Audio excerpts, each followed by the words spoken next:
Hey everybody, welcome to week 226. Yes, it's week 226, and Jack is back in the saddle. I'm back in the saddle.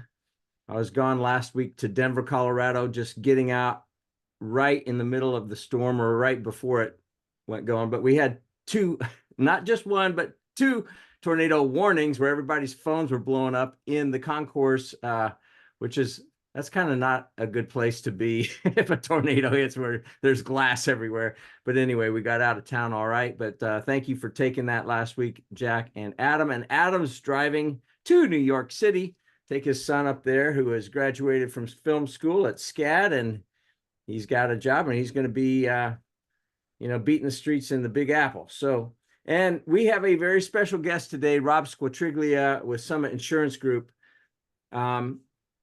I speak from experience because this guy has saved me a ton of money, and he not only does personal lines, but he does business lines. And what we want to talk about today is what in the world do you do to disaster proof your business as much as possible? Because we've got clients that have lost their entire businesses. They've lost everything up in the mountains. And so this is a very timely topic, Rob. Appreciate you joining us today. Everybody, you know the drill. If you've been on here before, hit us up in the Q&A with questions. You can harass us in the chat, but go easy on Rob. We want him to come back again. So, Jack, I think you've got some quick updates from Capitol Hill before we rock and roll, right?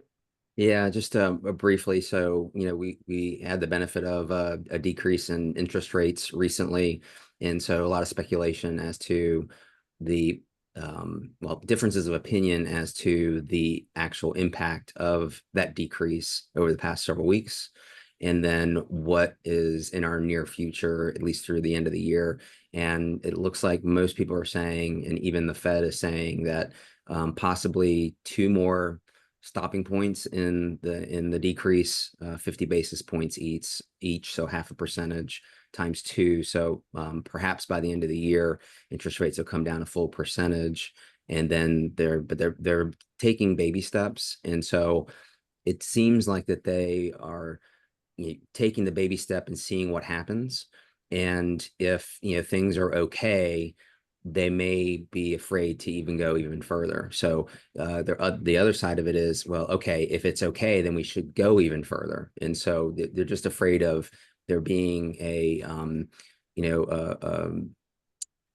reversal of the good fortune of how the economy is going, essentially, if they go too far too fast. So that's why everybody just has to be patient with them taking these baby steps, because they're really making sure that the effects that we experience in those first 2 weeks, 3 weeks or so are going to continue and ripple through, or if it's just a short-term band-aid, essentially. So, but that's about it.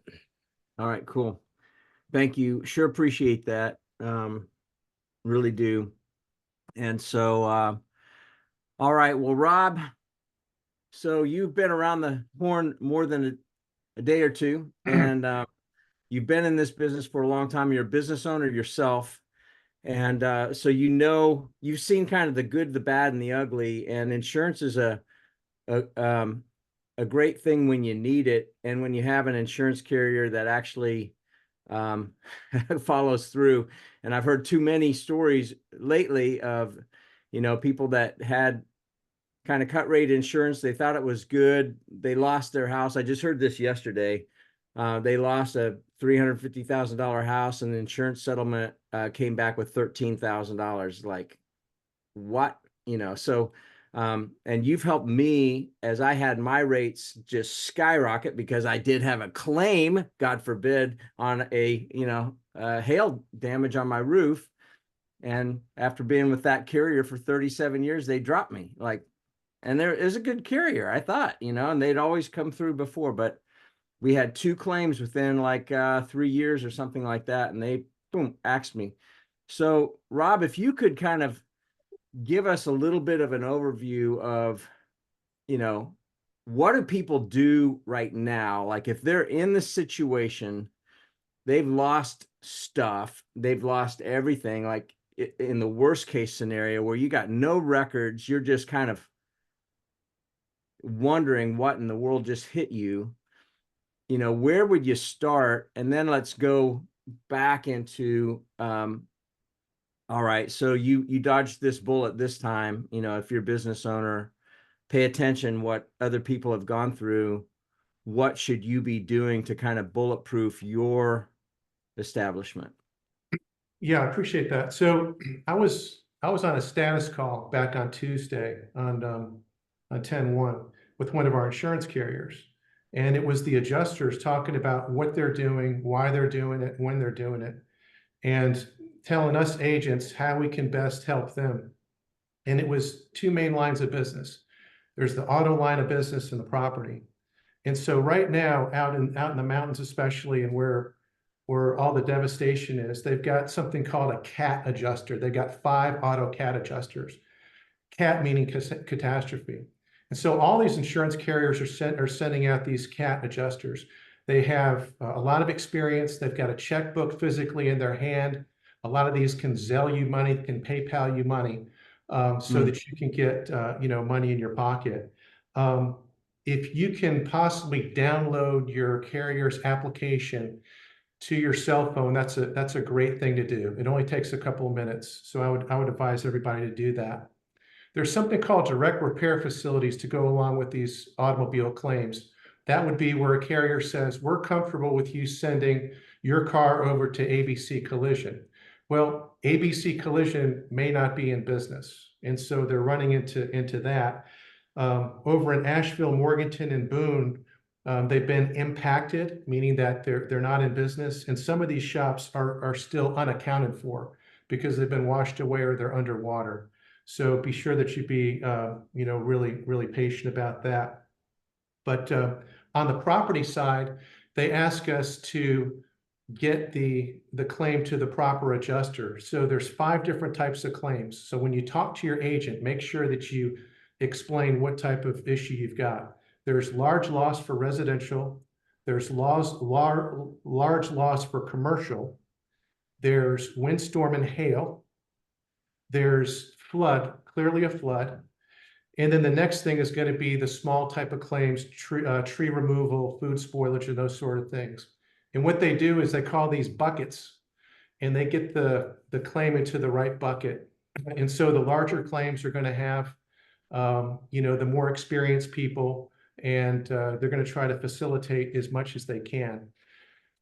One of the things I want people to know too is that it's important, even if you don't have flood insurance, to get a flood denial from your insurance carrier. It doesn't matter who you're with. And with that, even if you don't have flood insurance on your homeowners, the insurance carrier is going to send a denial letter, and that's your ticket to reach out to FEMA and get assistance from them if you feel like you need it, and if they feel like you can apply for it. So if you don't punch that ticket, FEMA's going to say, hey, go back. So I would suggest right now, with a lot more claims happening in the future, that you get that done now, because there could be a log jam later on. Go ahead and get your denial letter. Already talked about the mobile application. That's really important. These adjusters have their own type of systems internally. One's called Hi Marley. And if you can email them things from your phone, if it's pictures of your vehicle, pictures of your home, pictures of whatever, and they get called to a different claim, they can forward that to the new adjuster. It makes it really seamless. So that's a good thing. If someone is going to include tree removal in their claim, I would suggest that they get something in writing from the arborist. Some of these guys go rogue and they say, oh, you owe me X amount, you owe me $10,000. Oh, I thought it was going to be 1,000. Never quoted you that. Get something in writing so that the adjuster doesn't have an issue with them going forward. Okay. The other thing I would say, I'm just thinking of some things that that I would want to know. If folks are over at Lake Lure and the dam, to prevent the dam from failing, they released. And let's say that they became flooded after the dam was released. Would that still be a flood coverage or a flood? And yes, it would be a flood. Rising water is rising water. So it doesn't matter if it's natural happening like it did, or if it was a release from the dam. Let's see what else. Those are some of the main things just to touch on first. Okay, the next thing is FEMA, right? What does FEMA do? What's available to people? So FEMA is going to provide grant money to those flood victims, sometimes even if they didn't purchase flood insurance. You've got to be in need. So FEMA disaster assistance grants do not need to be repaid either. If there's an area that's been wiped out, excuse me, the federal government might help based on your need. FEMA cannot provide money for expenses covered by insurance or duplicate benefits from another source. However, they might be able to help with other needs that are uninsured losses. So they're not going to double up on what the insurance company did, but they can certainly help to supplement. The other things that are serious needs type of things, like water, food, first aid, breastfeeding, formula, diapers, personal hygiene items, fuel for transportation. Those things are available too, even if you had an insurance claim that took care of those things. FEMA assistance isn't just for homeowners. If you're a renter and you have a problem, FEMA is available for people who are displaced or the property is displaced and they need assistance. That's why it's so important, even if you've got a renter's insurance policy, to go ahead and get the denial from the insurance carrier so that you can reach out to FEMA. That's one of the first things FEMA is going to ask. Even if FEMA initially comes out and says, we're not going to be able to help you, you can still gather more information and submit it back to them. So don't think just because the first time you were turned down that there's going to be that's a complete no. Keep fighting if you feel like you deserve it. So I thought those were some good things to know about FEMA. Of course, FEMA you could buy flood insurance through the National Flood Insurance Program, and I can talk about that, Gary, if you like right now, or we can just field some questions, whatever you want to do there. Yeah, anybody listening to this live, obviously, feel free to hit us up with questions that are on your mind as a business owner or somebody that has been impacted up in the mountains, because a lot of us do. What I'd like to do is I'd like to go into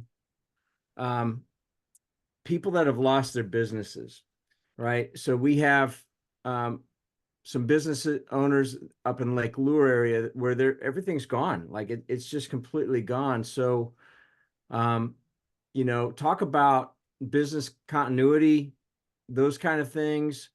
How does that work? If the whole establishment's gone, what do you do? So in order for flood to be covered, you have to have a flood insurance policy, right? So here's the way it works. On your homeowners and on your building, if it's a commercial building, there's going to be certain exclusions. Some of those exclusions are war, which you can't buy back, wear and tear, which you can't buy back, earthquake, which you can purchase back, and then flood insurance, which you can purchase back. If you opt not to purchase the flood insurance, then there's not going to be a flood insurance check there for you. You're going to have to rely on FEMA to somehow help you out there. So there's a couple different ways to purchase the flood insurance too, and I can get further into that if you like. Yeah, that'd be great. Okay, so for years and years, all we had was the National Flood Insurance Program. And all we were able to do is provide $250,000 coverage on a dwelling, $100,000 coverage on contents. If we needed more than that, we'd have to go to an excess policy. It was a pain in the neck. I think I wrote my first policy back in 1990, and back then it was not computerized. It was all maps, and you could lay out 3 or 4 of these maps and take up an entire room. and you'd have to connect them, and you'd have to see what zone they're in, and all these high elevations and things like that. It's simple now. So go to your agent and you can ask them for a quote. We do them all the time. There's two different ways to get quotes. One is with the National Flood Insurance Program, and one is with private flood. And the private flood goes through surplus lines carriers like Lloyd's of London and some of these other companies that you've seen. The National Flood Insurance Program is very, very restrictive. Okay, so there are waiting periods. If you were to want to buy a National Flood Insurance policy right now, they take your money, they process the application, but you would have to wait 30 days until the coverage kicked in. Okay, with private flood, there's only a 7-day waiting period. They're a lot more user-friendly.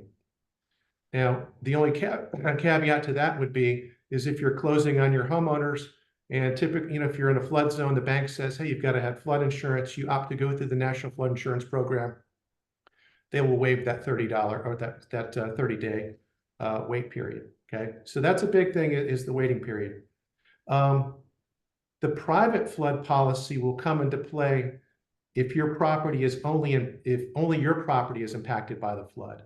So the definition of flood is different with the National Flood Insurance Program. It says that there needs to be at least 2 properties that are impacted, and it needs to be at least 2 acres that have been affected. And if that's not the case, then there's no flood. So that's very restrictive, and you don't want that either. The other thing is that private flood can go much higher than $250,000 on the structure. There's 3 different ways that you can do it. You can do essential, enhanced, and elite. Essential is $250,000 for the dwelling. Enhanced is $500,000. Elite is $1.5 million. And if you need more than $1.5 million, we can go to excess for that. The personal property is going to also be up to half of that amount. So if you've got the elite at 1.5 million, you can purchase up to 750,000 of contents. Think of contents as you take the roof off and dump it out, and whatever comes out is contents. So this is a much better way to do it with private flood. Also with private flood, you get replacement cost on the dwelling. With National Flood Insurance Program, it's only replacement cost on a single family residence when it's covered up to 80% of the replacement cost. And again, it's got that maximum value of $250,000. So it's really not the way you want to go. Okay. Plus, National Flood Insurance Program, they require all the money up front.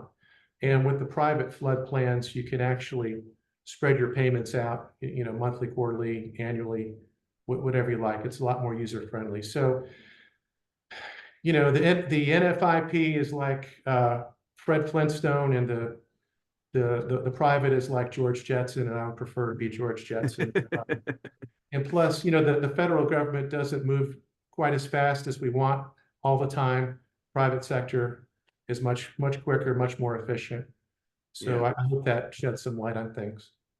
Yeah, that's helpful. Just out of curiosity, round numbers, just really rough ballpark numbers. If you were going to go apples to apples, since the national only has a $250,000 cap on the dwelling, if you did the same cap in private, what's an annual premium like for that? That's a great question. If you like, I can text my my personal lines manager and see if she can get it to me before the end of the show here. If you want, that'd be good. Yeah. Just out of curiosity, because a lot of people opt out of it because, hey, it's been 1,000 years, since we've done that or needed it, and most people go to the mountains if hurricanes are coming in, right? But nobody's planning for 22 inches of rain in a 24-hour period of time, which is just like, no wonder that it's been catastrophic. One thing that I would like you, first of all, to everybody listening, this is not an advertorial for Rob. Jack and I wanted to have somebody that knew what they were talking, that wasn't going to be selling anything. because Rob is he really is a servant leader, and that's why I've been in a group with him for a number of years. And let's talk a little bit too about just the importance of an agent and having some, like one of the reasons I like working with you is you can go across all of these lines.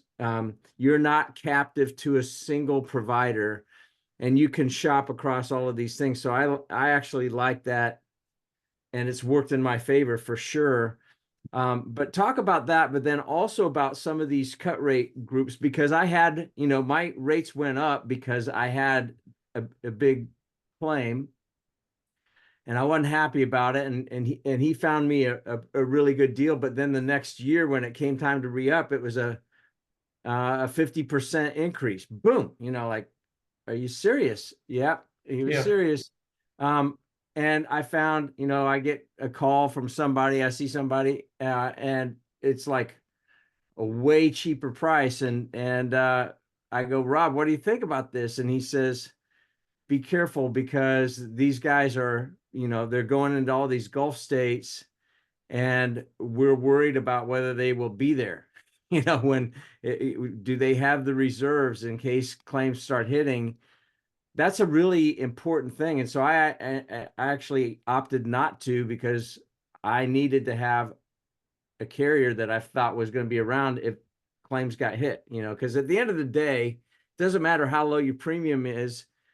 It comes down to, are they going to pay, and are they going to be able to pay when you do have the unexpected hit you? So Rob, talk to those things if you would. Yeah, so you want to make sure that you have a company that's got a good rating, a good A rating, A+, A++ rating. We're in North Carolina, so historically we've been really, really lucky. But if you're down in Florida, for instance, and you're listening to this, a lot of those carriers aren't AM Best rated. AM Best is kind of the rating service that everyone submits their financial information to, and with their ability to pay claims. There are different accounting ratios and so on. And down in Florida, it's an isthmus. I mean, they can get hit from every direction, and we've seen that happen. And so you get these carriers that might pull out, right? So maybe Allstate, they're kind of in and out. Maybe they say, yeah, we're out now. But a smaller company who's maybe an upstart, who isn't AM Best rated, can get what's called Demotech rated. And so it's a different type of rating scale. I think Florida and some of these other states probably say, hey, at least they're financially stable enough. Hopefully we're not going to have some huge storms for a while, and we'll allow them to sell in our state. So it's really easy to just Google the company. If it's a State Farm, an Allstate, a Nationwide, those are good solid companies. If it's USAA, if it's Erie, Travelers, Hartford, I mean, there's a lot of good carriers out there. But if it's an off-brand that you haven't heard of, then just go ahead and Google them and see if they're Demotech rated, and see how many stars they get and how many issues that they've had. So that's the first thing I would say there. The other thing is, when you're talking about, should I turn a claim in or not? How do I say this? We have a third-party agency management system that, Gary, if you call us and you say, hey, I've got some roof damage, I think, not sure if I should turn in a claim, we'll throw a note in the system. And we'll probably tell you, hey, get a roofer out there, see what he says, give me a call back. Some of these large carriers have just a mainframe. You put the information in there, and it could count against you in the way of a frequency. So someone could be denied a renewal, say next year, and the renewal was denied because you've had 3 claims in the past 4 years. And you're like, well, that doesn't make sense. I had 1 small roof claim, but I called them 3 total times, but that with their mainframe may count against you as a frequency. So we don't have that because it's a third party. They may have that. So just be really careful. You might want to call a roofer out first before you call your agent to get some input on that. That was exactly my situation. It was exactly my situation. So I wish I would have been, been with Rob, but I was with this big carrier for 37 years. So I wasn't ever planning on switching, but anyway, when things happen, I want to move to commercial. Yeah. And let's talk about the stuff that a business that has seen what's happened, they know people up in the mountains or on the coast that have gotten hit hard, they've heard the horror stories. What are some of the things that they should be doing to go back and check their policies, check with their agent, and make adjustments if they find this or that? Okay. I would suggest that everyone gets a quote from their agent regardless, just so that they have some pro forma number to kind of weigh to see, hey, look at Asheville. If I'm in Asheville, last month I'm thinking, well, gee, we're 300 miles away from the Atlantic Ocean. We're 500 miles north of the Gulf. Should I really, put my money into flood insurance? Well, get a quote and see if it's worth it. I'm sure that everyone that's in that area now wishes that they had done that. So I think that's just prudent for every business owner to do that. I would go right to the private flood, get a quote on that, and see what he says on that. The other thing is you may have some coverage in your commercial policy for flood, depending on what type of policy you have. If you're a manufacturer and you've got a MOP policy, a manufacturer policy, sometimes it has earthquake coverage built in there. Sometimes it has flood coverage built in there. Now, it may have a $25,000 deductible, but it could have coverage in there. And again, I would call my agent, tell him I've got a flood. I want to, turn the claim in. He'll turn it into the carrier and at least get a denial for you so that you can reach out to FEMA. But then ask him along the way, do I have flood coverage in there? Because you'll be surprised, some of these, enhancement endorsements that we add might have some coverage in there. You never know until you ask. So if it kind of relatedly, let's say let's throw a hypothetical. You have a business owner that needs electricity, whether it's a hospitality, so a restaurant or something else. They store food in freezers and refrigerators. Let's say they just got a shipment right before all this stuff happened and it's a complete loss. Let's say that there's other damage. My question really is, whose responsibility is it to document the damage? Because, so for example, receding water, I mean, the water level is going to hopefully very soon go down from where it's its highest point. And yeah, you can probably see the water damage. But so, I would imagine you're going to say, yes, take the photos, write things down, basically memorialize all of this. So that way you can present it to whomever. And then in addition to that, I photograph tells 1,000 words, but should that business owner then make sure that they have the records of purchase so they know how much they paid for those kind of things? So what is the kind of the documentation, the photography, all those things that people need to do in order to be able to make a claim? And then let's talk about what are best practices moving forward so that they have access to this kind of stuff. So for the people who didn't do this on the front end, or maybe didn't keep as good records, or maybe are not, logging in every shipment or those kind of things. So what can be done now reactively, and what can be done proactively for hopefully the next time that never happens? Right. That's a great question. So first thing I would say, I tell all my homeowners this, and business owners should do it too. Go through your business with the video camera. You can just do it on your phone if you like, and go through, and this is my warehouse, this is my office, this is my server, my computers, this is everything that we have. That should be helpful to an adjuster at claim time. You're going to have the values that you've got insured on your insurance policy too. That'll help you as well. To your point about taking pictures, take as many pictures as you can right now. you know, and hopefully that it's going to be receded, you know, here in a few days too. But there's no time like the present to do that. So take pictures and document everything that you possibly can.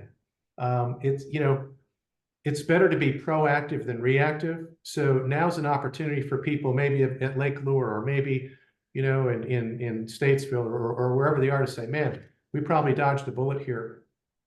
Get your flood insurance, you know, quotes, and and really consider that, and do your swipe, and do your documentation.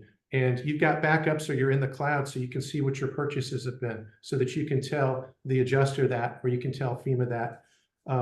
So those are just prudent steps that folks should take, at least now going forward. And so my next question, you may not be able to answer, but maybe just in general terms, what responsibility do business owners have to preserve assets? So let's say that something is maybe 50% damaged, maybe usable if you put some work into it and repair it, clean it up, kind of thing. And I think about it in the context of people that are exhausted, and they really at this point don't want to go through the effort. You know, they have higher priority of things to worry about, but at the same time, they need to think about what things are going to look like 2 months, 3 months down the road. So what are typically the expectations of, you know, the companies, the insurance companies, that cover, and they say, well, Mr. Business Owner, we're only going to pay you 50% because you probably should have kept that and cleaned it up, you know, wiped down that machine, maybe had it serviced, because yeah, it was a little bit underwater, but the moving parts were above water. So, you know, if you had just taken care of it, like maybe put a fan on it, it wouldn't have rusted out. So it would have been okay. And again, that's a bizarre example, but something, you know, along those lines. It's a great question. So the per contract, the owner of the contract, once the claim hits, his job is to mitigate that, is to make sure that there's no more damage that happens because of it. For instance, if a tree falls on your house and it damages, you know, your house and your contents and so on, you don't just leave the tree there and say, man, I hope my adjuster gets out here in the next week. This is going to be a big mess and going to get even bigger. No, you got to get an arborist out there to get the tree removed as soon as possible. You got to get a tarp out there. You got to do as much as you can to keep that damage from getting larger. And that's per contract. And if you don't have that, you may have a problem with the insurance carrier, because that's what you have to do. You got to nip it in the bud as soon as you possibly can. So here's another hypothetical. Let's say that you were on high enough ground, and so the floodwaters didn't hit you, but you still have no electricity. You've lost all of your inventory that was perishable. Your generator ran out of gas, and so that's why, you know, let's say you had a generator, you had all the stuff, but you couldn't get gas, electricity's gone, and water hasn't been restored yet. If you don't have flood insurance, but you were impacted by those impacts, how does that affect your policy? Yeah, so there's other things that could have impacted you besides a flood, especially if you're not affected by the flood. That could have easily been wind, right? And wind could have knocked that out. So that would be a claim that we would turn into the adjuster, and we would say, we would try to sell it to the adjuster that, look, our business owner's business has been compromised because of a covered loss. Wind is not excluded, you know, in the policy that we sell. And so we put the burden of proof on them to deny the claim. You know, if we write a special form, everything is essentially included, or everything is covered subject to exclusion. And there's a list of those exclusions in there. And it's up to that adjuster to look at these exclusions and say, well, it's one of these, and we're not going to cover it. So there's an opportunity for them to provide coverage there. And business income typically is going to have a waiting period. It can have 0 waiting period. It can have 24 hours, 48 hours, or 72. 72 hours is the typical waiting period. And then if someone wants to buy that down, it's a time deductible, not a monetary deductible. So the typical policy is going to have a 72-hour wait. So everything that happens after 72 hours is what we would ask for the insurance company to pay on the claim. So I would say document everything, monitor everything. If there's extra expenses that you're going to have to make yourself to reduce the cost of the claim, do that. If you have to bring someone in, hire somebody in to bring things in and to keep them from getting further damaged, do all of that, and then we'll turn the claim in and plead our case to the adjuster. So let me ask you this, Rob. We don't know each other well, but I will tell you that I am very FOMO about a lot of things. And my friend Keith Taylor, who's on now listening, he's going like this, very much so.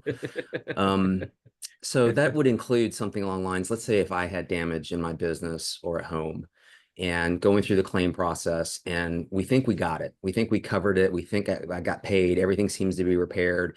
And I think that it's normally the case that the adjuster would say, okay, we're good, right? And then sign off on it and be done. But then 2-3 months later, it's like, oh, wait a minute, we have a mold problem, or we have this issue, or we didn't see that, or there's a structural issue, or that machine really isn't in as good condition as we thought.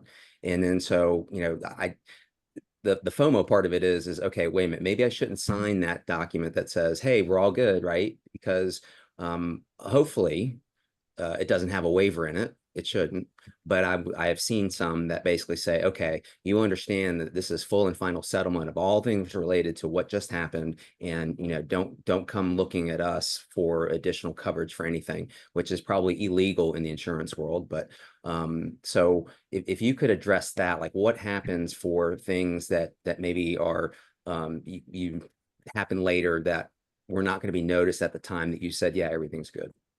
That's a great question. You got a lot of great questions. I would say that what I've seen is with general liability issues, general liability claim or work comp claim is when you're going to get the clincher, right?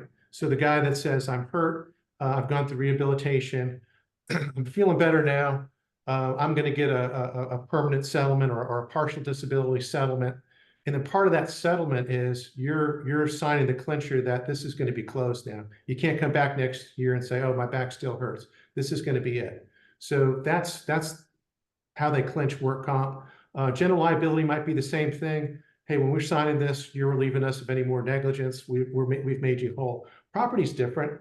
Property, to your point, I mean, it may be that a machine is bad, that there's some mold or what have you. And what we would do is we would go back to the adjuster and we would say, hey, remember that claim that happened, with Hurricane Helene? There's actually more damage, and we would ask them to open up the file.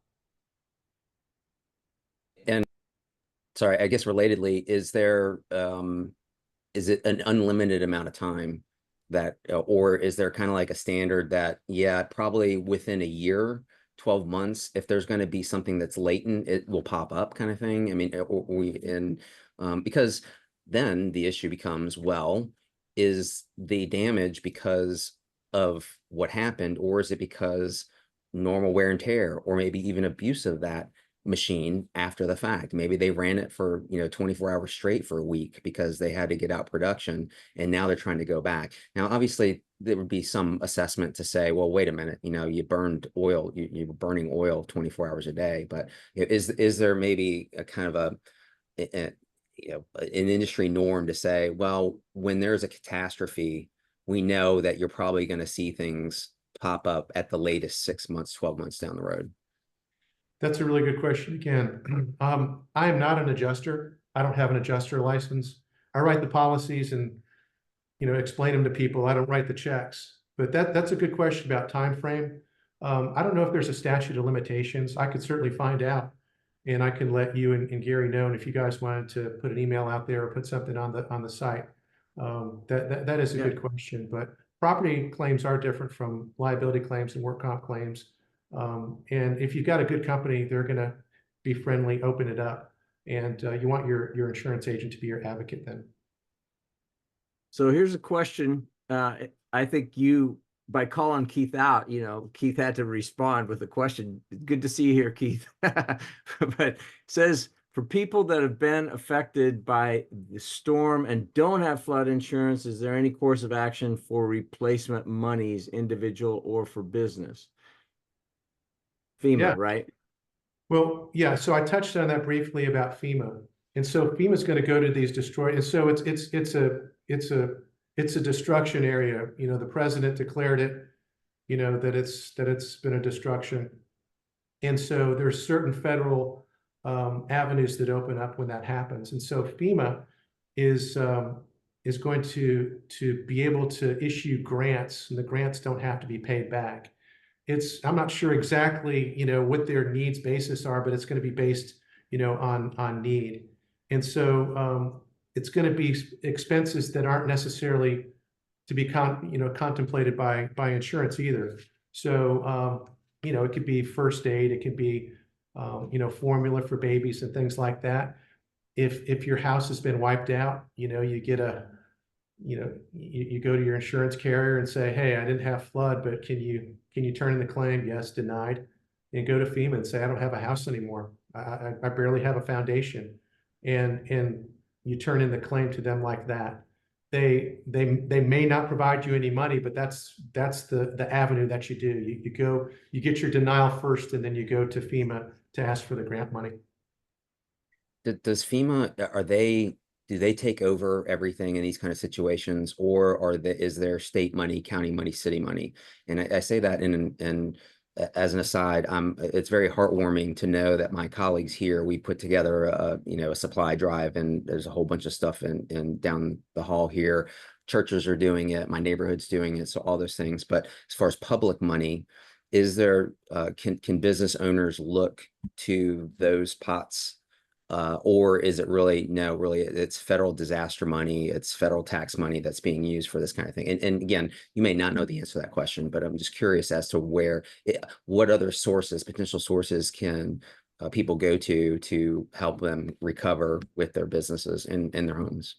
Yeah, I really don't know the answer to that, but FEMA is federal. And so that's the federal government and going through their issues. If it's North Carolina or South Carolina or Tennessee or wherever they are, there may be some state money that may be opened up to the state because of its being a federal disaster, but I don't know that. And then of course there's churches and civic organizations that do what they can too, and reach out to them. They don't know, unless you let them know that you've been affected. That's one of the things that I think has been in every situation, whether it was in New York on 9/11, when I was there, seeing how many people, not just federal workers, but like firemen and people that were just selflessly giving of themselves. The same things happen with all these helicopter pilots, these guys that have their own helicopters flying stuff in. And I did see, now this isn't insurance, but I thought, man, this is a really big deal. We had one of my colleagues sold his house here in Charlotte, moved up to the mountains, thought, this is going to be great because he can still work remotely. He was stuck on the mountain till yesterday, I think. No food, no gas, no water. And somebody was able to get to their house, and they walked him out. But and no cell phone, because his cell phone had died. It's a pretty desperate situation. And it got my wife going, we ought to be looking into Starlink. And I saw that Musk had donated 500 Starlink systems. It's basically a satellite hookup to the internet. It's, I'm looking into that because, like, that's kind of an interesting thing. Have you guys does anybody on this call, has anybody used Starlink? I'm just curious because it's like, if you have it on a house, which it's like mounted, looks like on a roof, which I'm not real thrilled about that. Now that I've got a new roof, I don't want to put anything on my roof.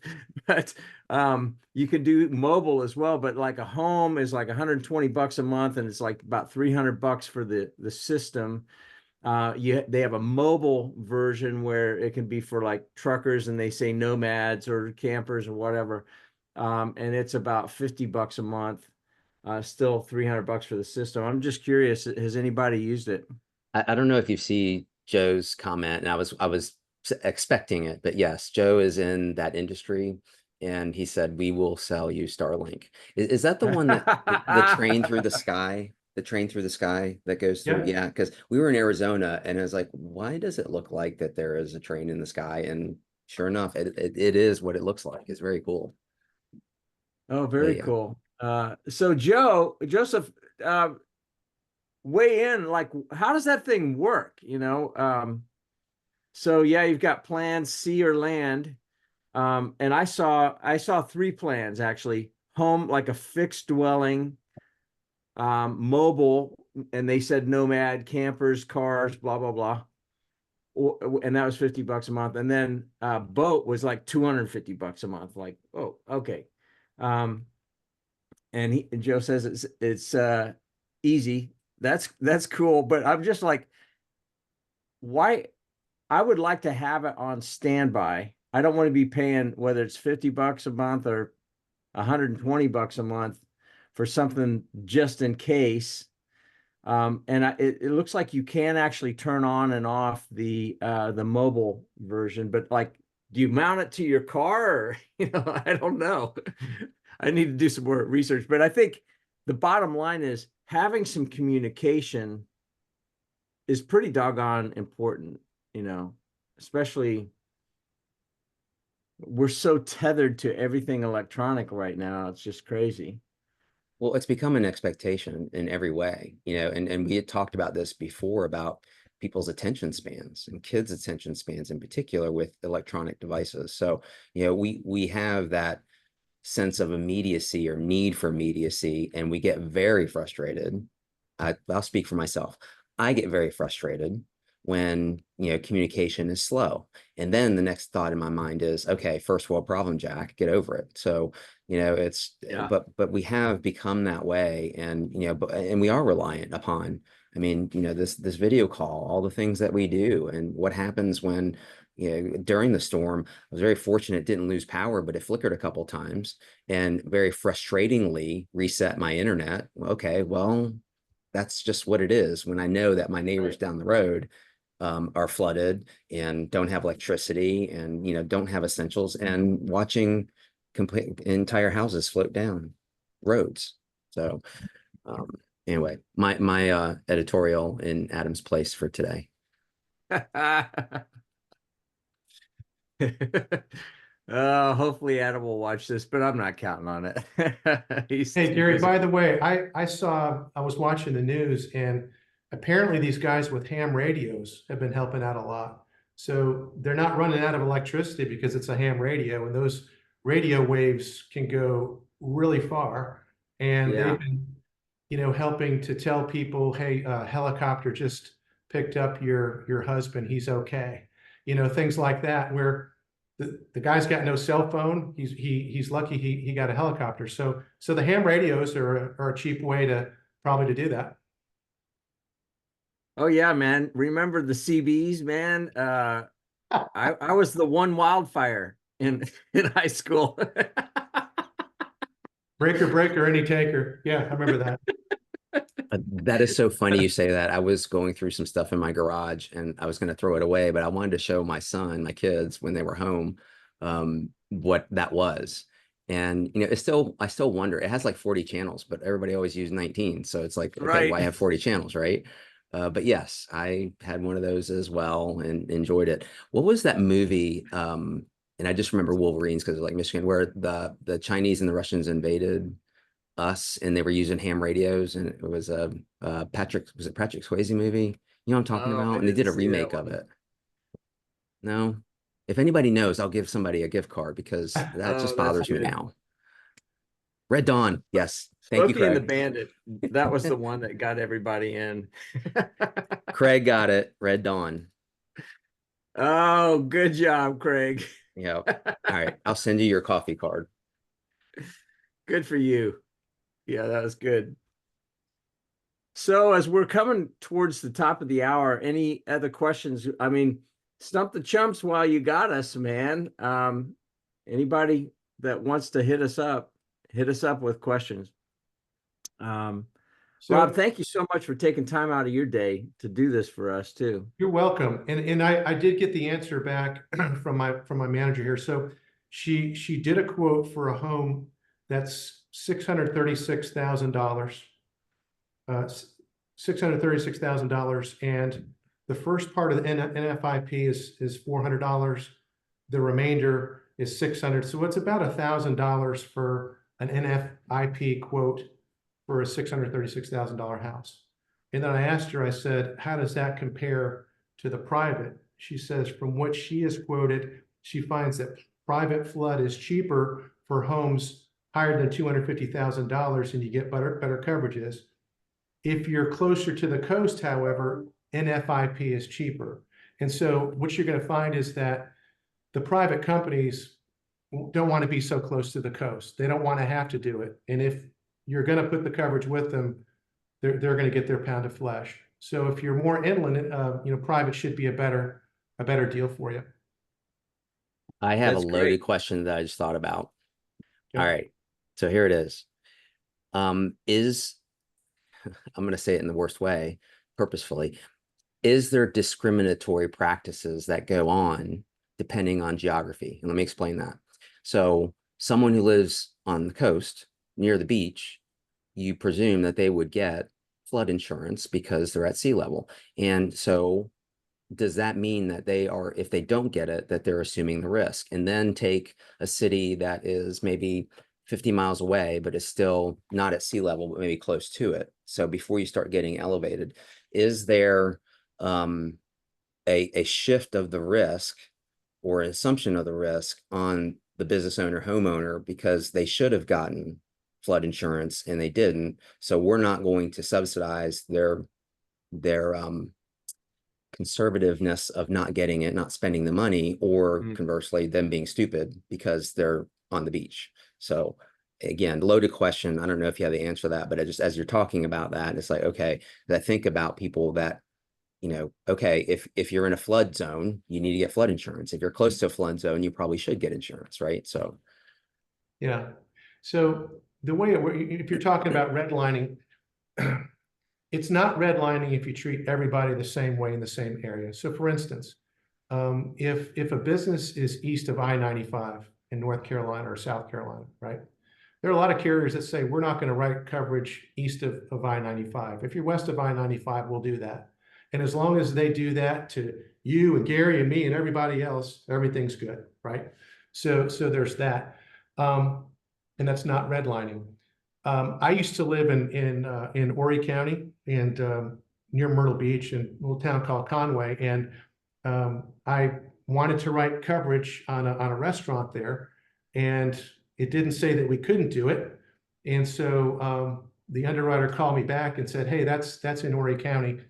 Sorry, you're not going to be able to write that because it's on the coast. And I said, yeah, but we're inland by about 18 miles. And that didn't matter to them. So if it's a coastal county, they're not going to do it. They may go east of 95, but if it's on the coast, they're not going to do it. And as long as they do that for everybody, it's not considered redlining. I didn't like the answer that she gave me, but that's the way it was. So I don't know if that answers your question.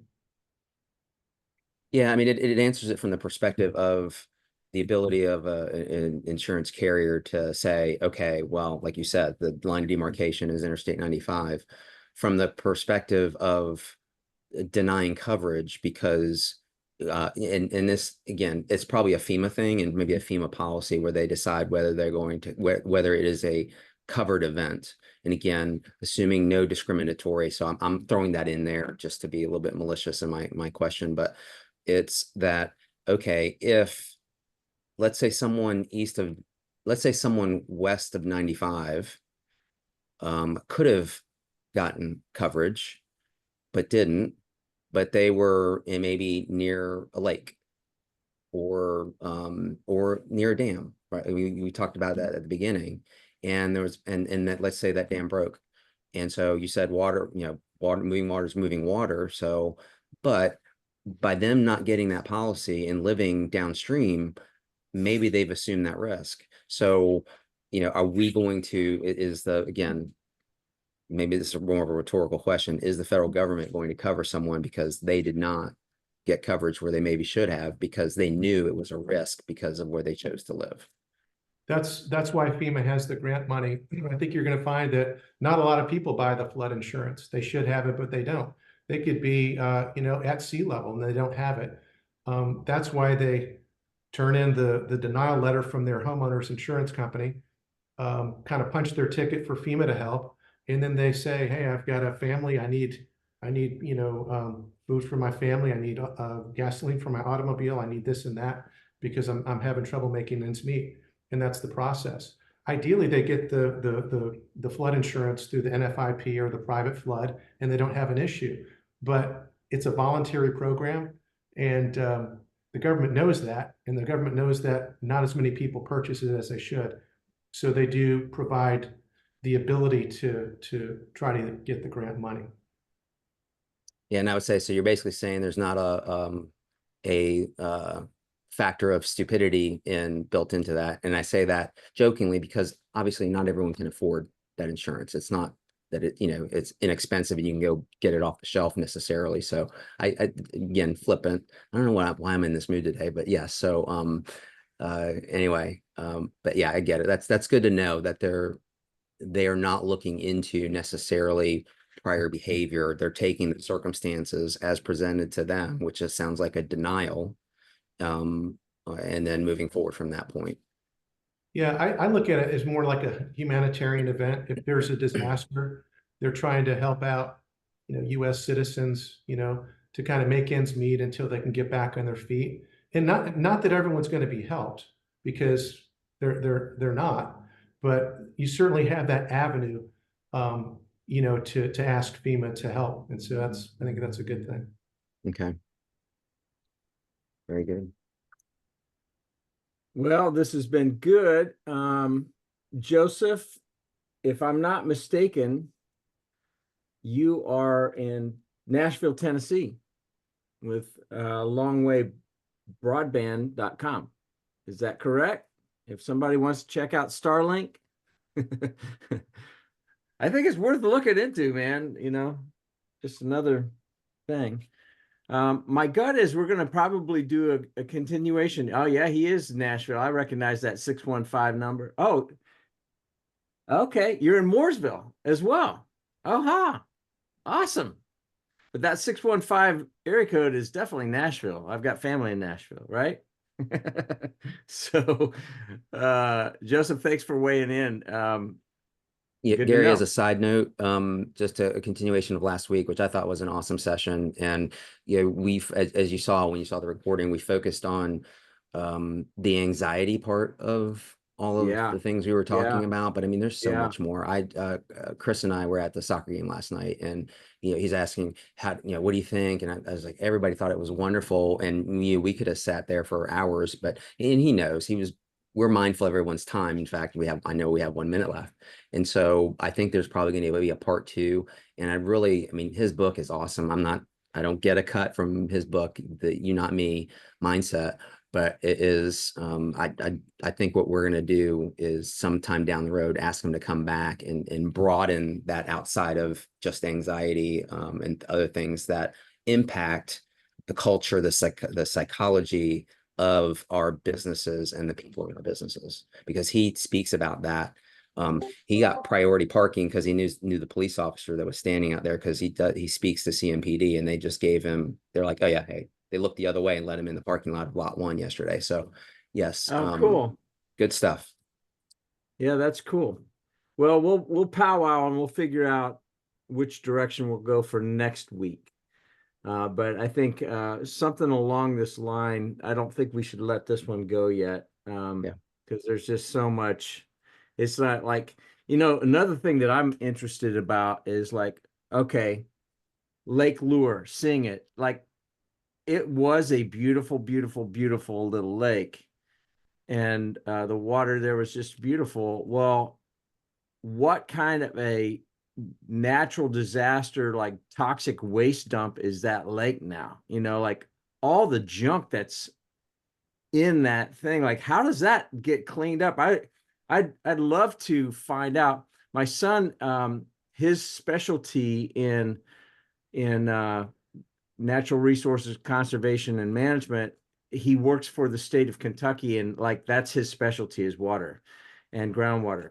I may ping him and see if I could get some information, because like you do have to wonder, like, what's this going to do? Because some of this stuff is rolling right into Lake Norman. Like, it makes you wonder. So anyway, because it affects all of us, whether we're business owners or not, but just more stuff to think about. Anyway, thank you guys for taking the time to be with us today.